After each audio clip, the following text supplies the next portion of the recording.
이사야 11장 1에서 16절 말씀입니다. 11장.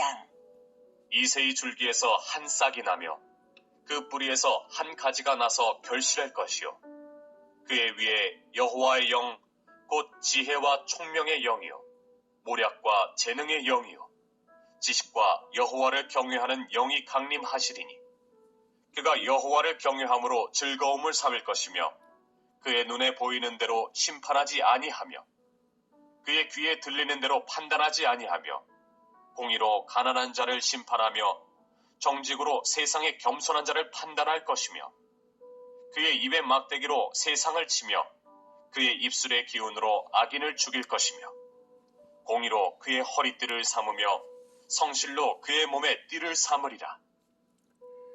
사랑하는 형제 여러분, 2월 24일 금요일 저녁 목상에 오신 것을 환영합니다. 9장에서는 불의한 북이스라엘에 대한 심판을 예언했고 10장에서는 북이스라엘 심판의 도구로 앗수르가 사용된 후에는 앗수르 역시 그 교만과 패역함 때문에 하나님께서 급속히 치실 것을 예언했습니다. 이렇게 북이스라엘도 심판당하고 앗수르도 심판당한다 해도 심판 이후는 어떻게 되지? 물을 때에 당장의 남유다의 답은 없어요. 이사야 당시 남유다의 왕 아하스는 앗수르를 의지하는 왕이고 백성들에게 임마누엘의 사명을 행하기를 거부한 왕이었죠. 아주 악한 왕이었어요. 그러므로 심판 이후의 결론은 되지 못하는 그러한 자입니다. 그러면 진정한 왕이 오셔야만 되는 것인데요. 공의와 진리와 사랑의 왕이 오시지 않으면 앗수르를 심판해서 물리친다고 한들 무슨 소용이 있겠어요? 악인들에 대한 심판이 진정 구원이 되려면 진정 선한 왕이며 능력으로 평화를 보장하실 수 있는 왕이 그 나라를 완성해야만 하는 것입니다. 그래서 다시는 전쟁이 없고 압제가 없고 불의가 없는 나라가 되어야만 소망이 되는 것이지, 그렇지 않으면 새로운 불의, 또 다른 심판, 그런 것이 연속되는 것은 아무 소망이 없는 일이죠. 그래서 본장에서는 그 소망을 제시하십니다. 1절, 이새의 줄기에서 한 싹이 나며 그 뿌리에서 한 가지가 나서 결실할 것이요 그의 위에 여호와의 영 곧 지혜와 총명의 영이요 모략과 재능의 영이요 지식과 여호와를 경외하는 영이 강림하시리니. 네. 그리스도의 탄생과 그의 영성과 능력을 말하고 있어요. 먼저 탄생의 근본을 말하는데요. 이새의 줄기에서 한 싹이 나며 그 뿌리에서 한 가지가 난다는데요. 이새는 다윗 왕의 아버지입니다. 이새의 줄기에서 난 한 싹이라면 다윗의 후손이라는 뜻인데요. 그런데 그 뿌리에서 한 가지가 난다면 이새의 뿌리, 줄기이기도 하면서 또 뿌리라고 해요. 뿌리라면 더 근원으로 거슬러 올라가는 것을 말합니다. 이새의 뿌리라면 야곱일 수도 이삭일 수도 아브라함이 될 수도 있고요. 더 근원을 말한다면 하나님이 근본적인 이새의 뿌리가 되시겠죠. 그러니 이 예언은 이새의 혈통에서 태어나지만 근본은 상고의 영혼에 있다는 말씀입니다. 어디서 들은 말이죠? 미가서 5장 2절에 베들레헴 에브라다야 너는 유다 족속 중에 작을지라도 이스라엘을 다스릴 자가 내게서 내게로 나올 것이라 그의 근본은 상고의 영원에 있느니라. 이렇게 미가 5장 2절에 예언된 바가 있습니다. 다윗의 고향인 베들레헴에서 왕이 태어나는데 영원에서 오신 분이라고 미가가 예언했습니다.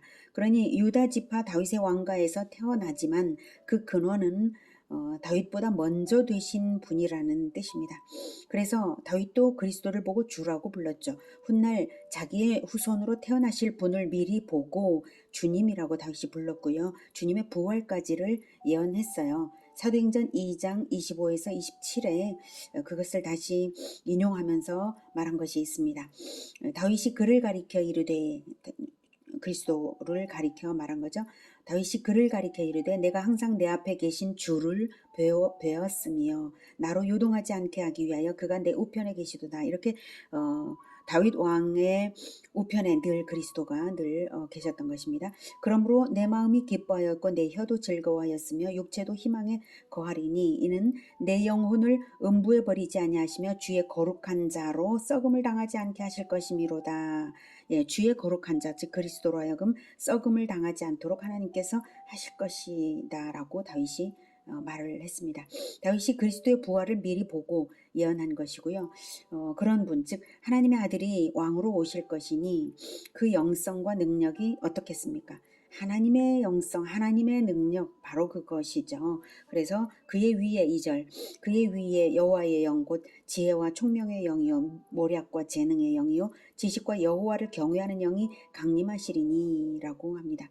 여호와의 영, 즉 성령의 강림으로써 능력을 발휘하실 것인데요. 성령의 특성은 지혜와 총명의 영, 모략과 재능의 영, 지식과 여호와를 경외하는 영입니다. 지혜와 총명은 사물의 본성을 파악하고 사물의 차이를 식별하는 능력입니다. 메시아의 지적 능력이 완전함을 말하는 것입니다. 모략과 재능은 올바른 판단 능력과 수행 능력입니다. 메시아의 통치 능력이 충분함을 나타냅니다. 지식과 여호와를 경외하는 영은 하나님을 깊이 알고 하나님을 섬기는 경건의 열정으로서 일할 메시아임을 보여주는 것입니다. 이러한 성령의 능력들은 그리스도 예수님의 공생의 시작 시점에 요한의 세례를 받을 때에 더욱 충만히 부어졌고요. 예수님께서 승천하신 후에는 제자들에게 성령을 보내심으로 말미암아서 오고 오는 모든 교회들의 예수 제자들에게도 동일한 성령이 부어졌기에 세계 만방에서 그리스도의 통치가 확장되고 있습니다. 그래서 성취가 되었습니다. 계속적으로 또한 광대한 성취가 진행 중입니다. 자, 그건 그렇고요. 자, 그러므로 메시아에게 성령 강림의 결과 어떤 통치를 하실 것인지, 성령이 그러한 영이니까 이제 어떤 그 영으로서 어떻게 통치를 하실 것인지를 이사야가 계속 예언을 합니다. 3절. 그가 여호와를 경외함으로 즐거움을 삼을 것이며 그의 눈에 보이는 대로 심판하지 아니하며 그의 귀에 들리는 대로 판단하지 아니하며, 감각에 의존하지 않으신다는 거예요. 즐거움을 삼는다라고 하는 이 말은 원문의 의미는 숨을 쉬다입니다. 즉 여호와 경외를 호흡으로 삼는다. 여호와 경외를 생명으로 삼는다. 여호와 경외의 즐거움이 중단 없이, 호흡이 중단 없는 것처럼 중단 없이 간다, 이런 뜻입니다. 생애 전체가 즐거이 여호와 경외하는 것으로 일관된다는 말입니다. 그러므로 메시아의 심판과 판단은 여호와와 동일한 시선과 관점으로 될 수밖에 없죠. 늘 중단 없이 즐거움으로 여호와 경외를 하니까요. 그래서 여호와와 동일한 시선, 동일한 관점으로 심판이 됩니다. 인간의 감각적 오류와 편견 가득한 불완전한 분별력과는 완전히 다르다는 것입니다. 4절. 공의로 가난한 자를 심판하며 정직으로 세상의 겸손한 자를 판단할 것이며 그의 입의 막대기로 세상을 치며 그의 입술의 기운으로 악인을 죽일 것이며, 메시아의 통치의 성격은 공의와 정직입니다. 그러므로 가난하다고 홀대하지 않는다고 천명하는 것입니다. 여기서 심판하다는 변호하다라는 뜻입니다. 변호하다, 변론하다. 가난하고 겸손한 자들을 위해서 공의와 정직으로서 변론하시는 메시아입니다. 그의 입의 막대기와 그의 입술의 기운은 하나님의 능력의 말씀을 뜻하죠. 하나님의 말씀은 그 자체가 능력이 있어서 천지를 창조하신 것이 말씀이고 만드신 천지를 다스리신 것도 말씀으로, 그리고 심판하시는 말씀입니다. 그 말씀은 한치의 오류도 없이 진리를 나타내심으로 창조의 원리가 되어서 지금까지 그 창조의 모든 피조물들이 이렇게 운영되고 있고요.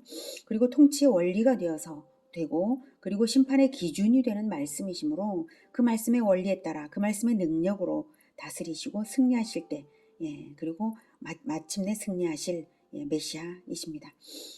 하나님의 도성이라는 예루살렘의 왕들조차도 하나님의 말씀의 진리대로 하지 못하였죠.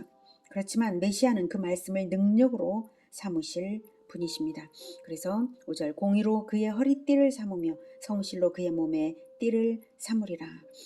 허리띠, 몸의 띠는 기동력 있게 민첩한 기동력을 가지고 움직이려고 할 때 옷을 고정시키기 위한 끈이죠. 따라서 이 말은 메시아가 공의와 성실로서 다스리시기를 조금도 허술함이 없이 아주 신속하고 완벽하게 행하실 것이라는 의미입니다. 이러한 메시아의 통치의 결과 나라가 어떻게 되는가 하면 6절 그때의 이리가 어린 양과 함께 살며 표범이 어린 염소와 함께 누우며 송아지와 어린 사자와 살찐 짐승이 함께 있어 어린아이에게 끌리며 암소와 곰이 함께 먹으며 그것들의 새끼가 함께 엎드리며 사자가 소처럼 풀을 먹을 것이며 젖먹는 아이가 독사의 구멍에서 장난하며 젖된 어린아이가 독사의 굴에 손을 넣을 것이라. 내 거룩한 산 모든 곳에서 해됨도 없고 상함도 없을 것이니 이는 물이 바다를 덮음같이 여호와를 아는 지식이 세상에 충만할 것임이니라. 네, 메시아의 나라의 특성은 온전한 평화가 넘치는 나라가 됩니다. 여기에 이리, 어린 양, 표범과 어린 염소, 송아지와 어린 사자, 살찐 짐승, 그리고 어린아이에게 끌리며, 어린아이에게 끌리며, 그리고 암소와 곰, 사자와 소, 젖먹는 아이와 독사, 이런 것들은 함께 세팅될 수 없는 상극이고 천적이고 서로 해를 끼치거나 해를 입거나 이런 것들인데요. 메시아의 나라는 이렇게 그 어떠한 존재들일지라도 화목하게 공존할 수 있는 나라라는 것입니다. 이 땅의 약육강식이 제거되고 에덴에서와 같은 원창조의 세계가 회복될 것을 말하는 것입니다. 야수의 잔인성이 제거되고 초식성으로 변화함으로 따라서 폭력성이 제거될 것입니다. 죄의 요소가 제거되고 독성이 제거된 메시아의 나라에서는 서로 해가 될 것이 아무것도 없어서 위험 요소가 전무한 그러한 나라가 됩니다. 정치적인 상징인가? 이런 일이 어떻게 가능한가? 이렇게 생각할 수도 있겠지만요. 에덴에서 원체 그랬던 것이니 가능하죠. 그리스도의 재림 때에 낡은 우주와 지구는 사라집니다. 하나님께서 새하늘과 새 땅을 내려주심으로 말미암아서 그리스도의 통치가 완전하게 성취되어서 가능해지는 것입니다. 새로운 창조의 질서 속에서 그리스도의 백성들은 부활체가 되어 영원히 평화롭게 살아갈 것입니다. 그것을 이사야는 새하늘과 새 땅에 대해서 이렇게 예언했죠. 이사야 65장 17절에 보라 내가 새하늘과 새 땅을 창조하나니 이전 것은 기억되거나 마음에 생각나지 아니할 것이라 라고 예언했습니다. 이전 것과 완전히 너무나 달라서 차원이 달라서 생각나지도 않을 정도로 좋은 그런 새로운 시대가 시작이 된다는 것이고요. 그리고 새하늘과 새 땅에 대해서는 요한계시록에도 나와 있습니다. 동식물의 창조의 질서에서만 이러한 것이 아니라 인간 사회도 그렇게 완전한 화평의 세계가 될 텐데요. 그렇게 될 수 있는 근거는 9절이 말하고 있죠. 내 거룩한 산 모든 곳에서 해됨도 없고 상함도 없을 것이니 이는 해됨도 상함도 없을 수 있는 이유는 물이 바다를 덮음같이 여호와를 아는 지식이 세상에 충만할 것이기 때문이라는 것입니다. 그리스도의 나라 백성들은 성령을 받은 자들이므로 여호와를 아는 지식이 충만하고 그런 자들로 물이 바다를 덮음같이 여호와를 아는 그런 자들이 세상에 충만할 것이기 때문입니다. 말씀이신 하나님께서 직접 다스리시고 그 말씀에 자발적으로 순종하는 메시아 왕국의 거룩한 백성들이므로 서로가 거룩한 산 모든 곳에서 해됨도 없고 상함도 없을 것입니다. 그러니 이 놀라운 나라가 팔레스틴 영역에서만 조성될 것은 아니고요. 세계 열방에서 나아오는 만국의 백성들로 조성되어서 새하늘과 새 땅으로 들어가게 될 것입니다. 10절 그날에 이새의 뿌리에서 한 싹이 나서 만민의 기치로 설 것이요 열방이 그에게로 돌아오리니 그가 거한 곳이 영화로우리라. 그날에 주께서 다시 그의 손을 펴사 그의 남은 백성을 아수르와 애굽과 바드로스와 구스와 엘람과 시날과 하맛과 바다 섬들에서 돌아오게 하실 것이라. 여호와께서 열방을 향하여 기치를 세우시고 이스라엘의 쫓긴 자들을 모으시며 땅 사방에서 유다에 흩어진 자들을 모으시리니 에브라임의 질투는 없어지고 유다를 괴롭게 하던 자들은 끊어지며 에브라임은 유다를 질투하지 아니하며 유다는 에브라임을 괴롭게 하지 아니할 것이요 그들이 서쪽으로 블레셋 사람들의 어깨에 날아앉고 함께 동방 백성을 노략하며 에돔과 모압의 손을 대며 암몬 자손을 자기에게 복종시키리라. 여호와께서 애굽 해만을 말리시고 그의 손을 유브라데 하수 위에 흔들어 뜨거운 바람을 일으켜 그 하수를 쳐 7갈래로 나누어 신을 신고 건너가게 하실 것이라. 그의 남아있는 백성 곧 아수르에서 남은 자들을 위하여 큰 길이 있게 하시되 이스라엘이 애굽 땅에서 나오던 날과 같게 하시리라. 네, 먼저 메시아 왕국으로 열방이 나옵니다. 10절. 네, 그날에 이새의 뿌리에서 한 싹이 나서, 네, 이새의 뿌리요 다윗의 후손이신 그리스도께서 이제 만민의 기치로 설 것이요. 네, 그리스도의 십자가가 만민의 깃발이 되어서 십자가 운동이 일어날 것입니다. 열방이 그에게로 돌아오리니 그가 거한 곳이 영화로우리라. 그가 거한 곳은 바로 그가 거한 곳, 장소로 말씀하시지만 성전, 하나님께서, 그리스도께서, 성령께서 임재하시는 교회 공동체죠. 교회 공동체의 영광이 있다. 자, 그리고 제국에 흩어졌던 선민의 남은 자들이 돌아오는 것을 11절에서 말하고 있죠. 그날에 주께서 다시 그의 손을 펴사 그의 남은 백성을 아수르와 애굽과, 애굽에도 갔어요. 주전 586년 멸망 때에 일부 유다인들의 애굽으로 이제 갔거든요. 그리고 바드로스는 상부 애굽 더베 지역을 말하고 구스는 에디오피아, 엘람은 티그리스 강 동쪽이고요. 시날은 유브라데 강과 티그리스 강 그 만나는 지점이고요. 하맛은 수리아의 옛 수도이고요. 그리고 바다 섬들은 지중해의 섬들 그리고 연안 국가들입니다. 거기에서 돌아오게 하실 것이라. 이 모든 지역들은 선민 이스라엘이 제국으로 흩어질 때에 아수르에게 붙잡혀가고 바벨론에게 붙잡혀가고 했던 이런 제국에 흩어질 때에 흩어졌던 지역들이고 또 세계 열방들을 의미합니다.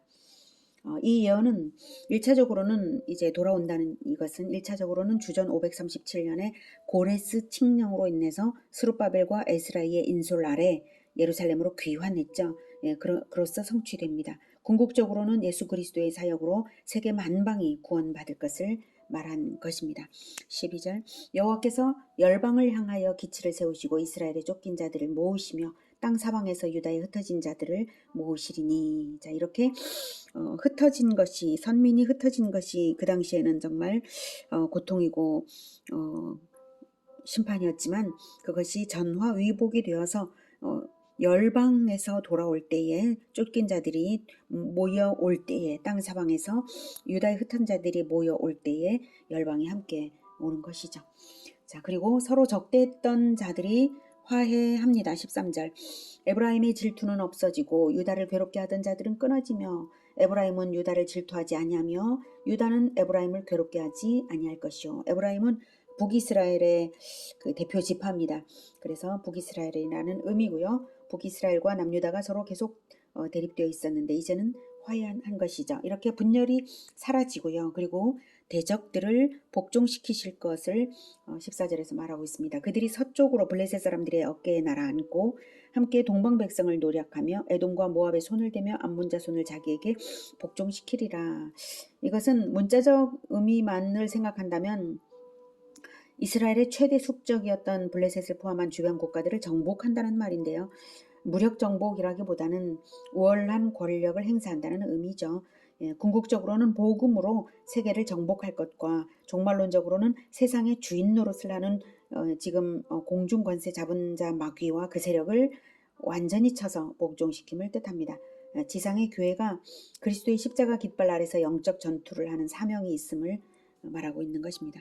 15절 여호와께서 애굽 해만을 이것은 홍해 바다를 의미하고요. 애굽 해만을 말리시고 과거 출애굽 때 그랬죠. 홍해 바다를 말리셨죠. 말리시고 그의 손을 유브라데 하수 위에 흔들어 뜨거운 바람을 일으켜 그 하수를 쳐 7갈래로 나누어 신을 신고 건너가게 하실 것이라. 그의 남아있는 백성 곧 아수르에서 남은 자들을 위하여 큰 길이 있게 하시되 이스라엘이 애굽 땅에서 나오던 날과 같게 하시리라.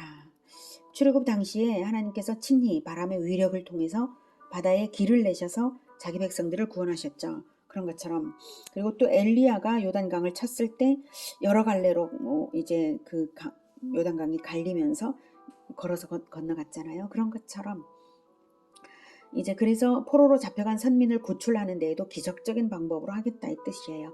모든 방해 요소를 하나님께서 직접 제거하시고 약속의 땅으로 귀환시키실 것을 의미하는 것입니다.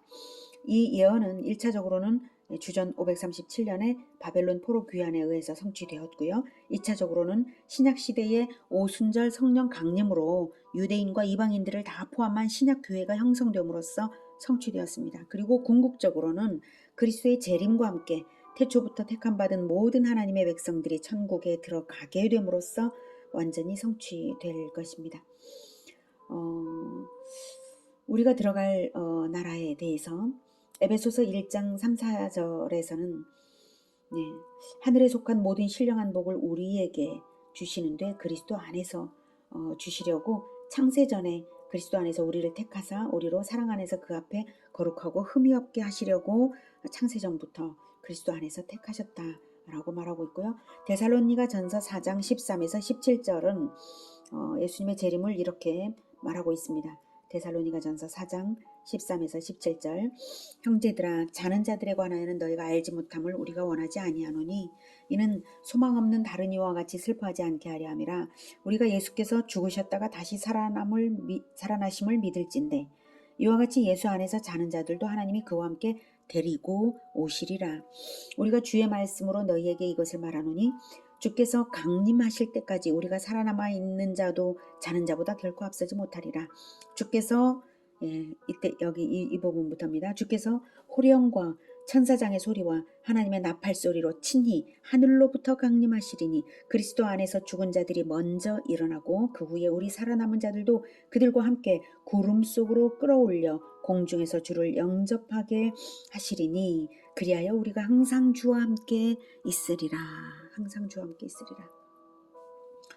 오늘은 남은 자를 돌아오시게 하는 그 일이 우리 주 예수 그리스도의 십자가의 기치 아래로 만방이 모여와서 세울 그리스도의 영원한 나라인 것을 알았습니다. 교회 공동체를 세워가는 이것이죠. 남은 자들, 열방에서 그리스도께로 모여오는 자들, 물이 바다를 덮음같이 여호와를 아는 지식으로 행하는 자들이 장차 우리 주님 오시는 날에는 온 세상에 충만할 것을 믿습니다. 거룩하고 영원한 평화의 나라, 우리 주 그리스도의 나라를 세우는 일에 십자가의 깃발을 들고 여호와를 아는 지식으로 나아가는 우리 모두가 되기를 기원합니다. 기도하겠습니다. 하나님, 우리 주 예수 그리스도를 따라서 우리가 십자가의 깃발을 높이 들고 갈 수 있도록 우리를 불러주신 것 너무나 감사합니다. 우리 주님께서 세상 끝날까지 우리와 함께 하시는 줄을 믿습니다. 우리가 여호와를 아는 지식으로 충만하게 해 주시고 여호와를 아는 지식을 세상에 널리 펼 수 있게 도와주시옵소서. 오직 복음을 들고 모든 민족을 제자화하기 위하여 나아갈 수 있게 도와주시옵소서. 우리가 이것을 위하여 살고 이것을 위하여 실천하면서 기쁘게 우리 주님과 동행하겠습니다. 주님 도와주시옵소서. 예수 그리스도 이름으로 기도드립니다. 아멘. 이어지는 시간은 개인 기도 시간입니다.